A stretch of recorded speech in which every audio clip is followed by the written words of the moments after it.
ये है talks news network और आप देख रहे हैं पॉलिटॉक्स, राजनीति का कच्चा चिट्ठा। विधानसभा चुनाव से पहले पुडुचेरी की सियासत गरमाई हुई है। पिछले कुछ दिनों से प्रदेश में गहराए राजनीतिक संकट के बीच मंगलवार देर शाम अचानक किरण बेदी को एलजी पद से हटा दिया गया।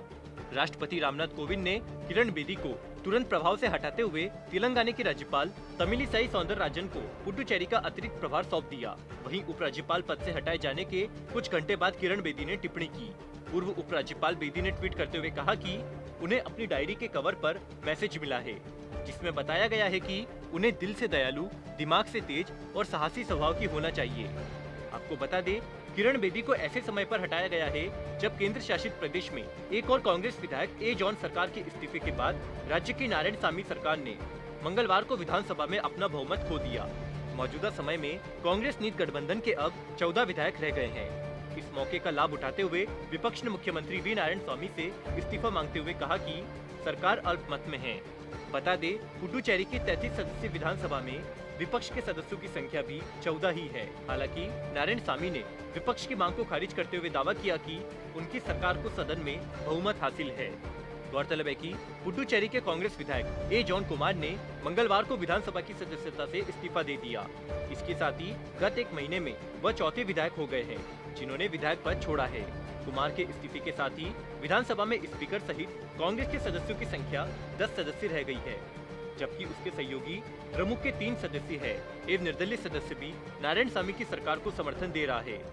सदन में प्रभावी सदस्यों की संख्या के आधार पर बहुमत का आंकड़ा 15 है। पुडुचेरी विधानसभा का चुनाव अप्रैल में होने की उम्मीद है, जो कि मौजूदा विधानसभा का कार्यकाल 21 जून 2021 को समाप्त हो रहा है।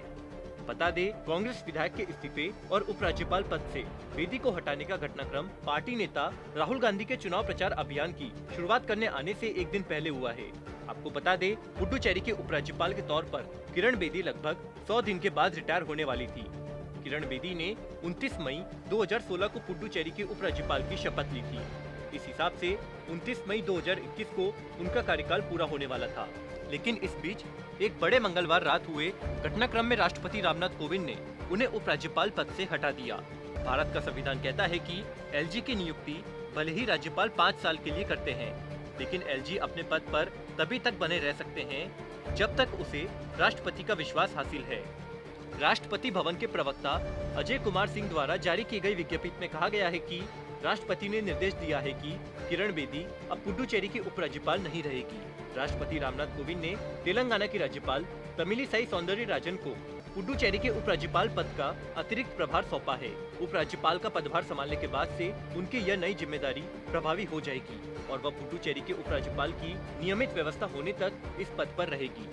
आपको बता दें, 1972 में यूपीएससी की परीक्षा पास कर आईपीएस के लिए सेलेक्ट हुई किरण बेदी ने आईपीएस बनने के बाद एक बार उनका सामना एक दिन ऐसे सीनियर से हुआ जिन्होंने उन्हें छोरी कहकर पुकारा। किरण बेदी पहले तो यह सुनकर चौंकी, लेकिन उन्होंने तुरंत अपने आप को संभालते हुए इस ऑफिसर को कहा, सर मेरा एक नाम है जिसे दुनिया किरण नाम से जानती है। किरण के जवाब में कॉन्फिडेंस देखकर इस ऑफिसर को साफ सुन गया।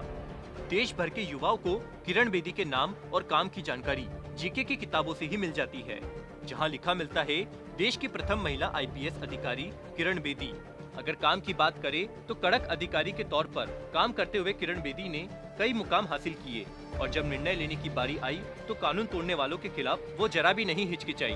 दिल्ली ट्रैफिक में काम करते हुए उन्होंने तत्कालीन प्रधानमंत्री इंदिरा गांधी की कार को क्रेन से उठवा लिया था। इसके बाद उन्हें क्रेन बेदी के नाम से जाना जाने लगा। तिहाड़ जेल में तैनाती के समय उन्होंने जेल रिफॉर्म पर व्यापक काम किया। कैदियों के कल्याण के लिए जेल में नशा मुक्ति अभियान चलाया। इस काम से प्रभावित होकर उन्हें मैग्सेस पुरस्कार से सम्मानित किया गया। पॉलिटॉक्स ब्यूरो, दिल्ली। ये है टॉक्स न्यूज नेटवर्क और आप देख रहे हैं पॉलिटॉक्स, राजनीति का कच्चा चिट्ठा।